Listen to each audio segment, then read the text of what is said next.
Comment faire pour avoir du fruit de la passion en continu? Comment faire, n'est-ce pas, pour produire de janvier à décembre le fruit de la passion? Est-ce que c'est possible? Quelles sont les conditions? C'est ça que nous allons analyser dans cette vidéo. À tout de suite, après le jingle.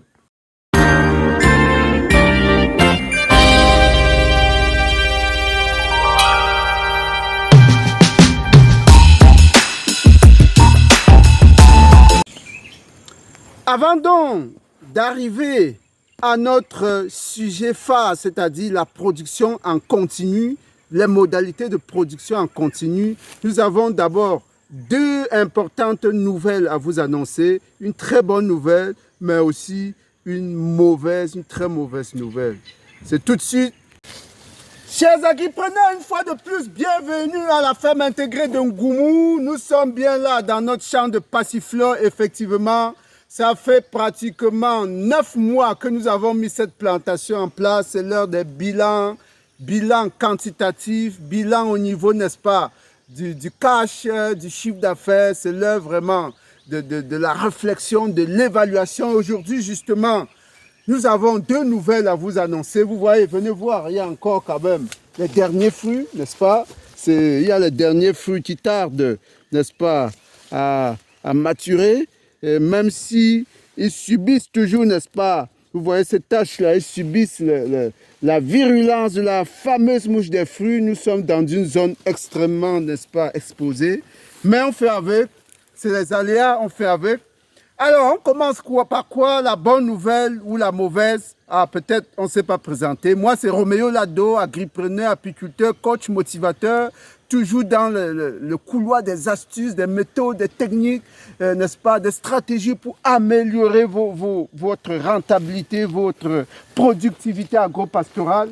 Et je disais tantôt qu'on a deux nouvelles. Je crois qu'on va commencer par la bonne. La bonne nouvelle, c'est quoi? C'est que nous sommes en pleine saison sèche. Nous sommes en pleine saison sèche. Mais, vous voyez, ça, c'est quoi? C'est la floraison. C'est la floraison. C'est la floraison. Ça veut dire c'est des fruits en perspective. Et là, regardez, approchez avec la caméra. Vous voyez, cet organe-là, on l'appelle bractée. Et il y en a comme ça à l'aisselle de toutes les feuilles. Voilà une bractée. Voilà une bractée. Voilà une bractée. C'est un ensemble de 3 feuilles, n'est-ce pas, qui comportent à l'intérieur, n'est-ce pas, les éléments de la floraison. Quand vous apercevez ce signe, ça veut dire que la fleur est déjà là, le fruit va bientôt, n'est-ce pas, dans 1 mois sortir. Et à l'aisselle de chaque feuille, il y a une bractée, donc un fruit possible. Ça veut dire que, en principe, sur des branches productrices comme celle-ci, autant de feuilles, c'est autant de fruits. Imaginez un peu ce que ça peut représenter. Autant de feuilles, autant de fruits. C'est tout simplement inimaginable. Regardez ça. Regardez une autre branche comme celle-ci. C'est la même chose. Une bractée, une bractée, une bractée, une bractée. Chaque feuille a à son aisselle une bractée qui signifie un fruit potentiel. Imaginez ce que l'on peut avoir sur un plan. C'est tout simplement inimaginable. Ça veut dire que si toutes les conditions sont réunies, en principe, le fruit de la passion devait être le fruit, la plante la plus rentable en réalité. Mais il y a tellement d'aléas qu'on ne peut pas se fier uniquement à ces indicateurs-là.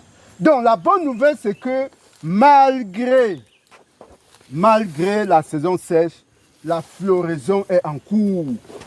La floraison est en cours. À quoi cela est dû? Et ça, c'est partout, hein, partout ici. La floraison est en cours.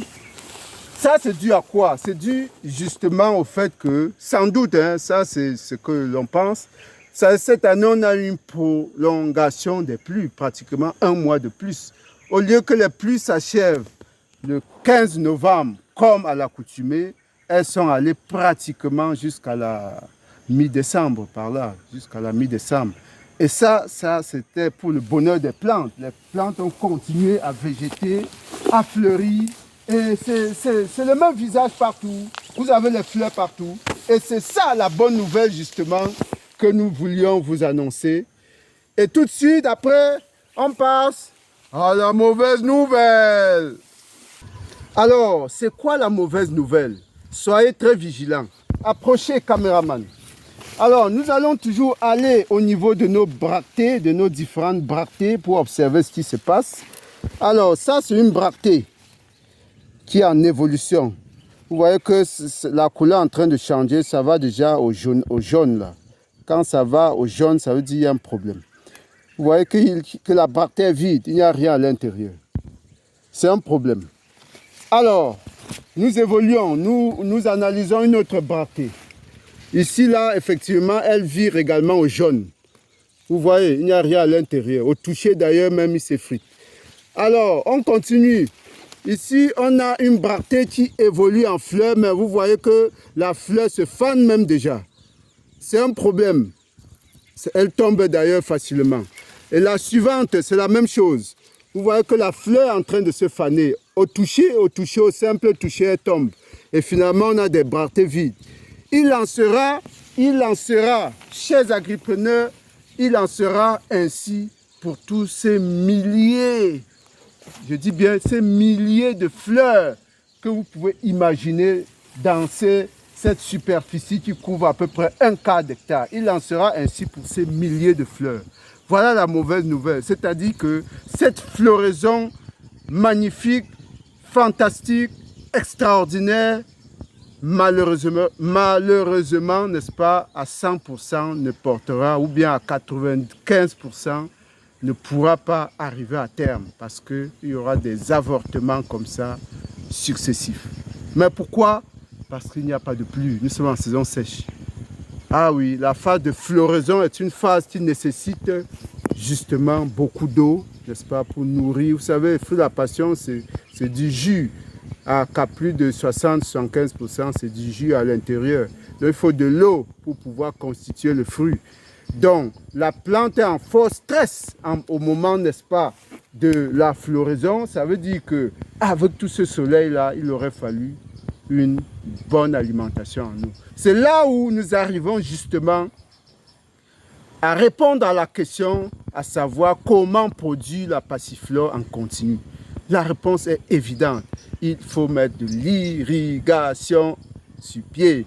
Si vous avez un système d'irrigation bien moulé, bien, n'est-ce pas, mis en place, vous allez arriver finalement, n'est-ce pas, à pouvoir nourrir. Venez voir, vous allez arriver à nourrir convenablement, n'est-ce pas, cette liane-là. Vous voyez comment elle est costaud déjà, elle a besoin d'eau. Hein. Vous voyez comment le sol est sec ici. Si vous avez un bon système d'irrigation, vous allez finalement arriver à nourrir cette liane-là qui est solidement implantée, n'est-ce pas? Et parvenir justement à faire de ces nombreuses fleurs, n'est-ce pas, des futurs fruits. Voilà l'astuce. Pour ceux qui veulent aller loin, n'est-ce pas, vous avez un projet important, pensez à l'irrigation parce que c'est en irrigation, vous allez produire, comme nous sommes en train de le faire, uniquement peut-être 4 mois sur 12, 4 ou 5 mois sur 12. Et puis, c'est également une perte en rentabilité. À très bientôt pour d'autres vidéos. Merci.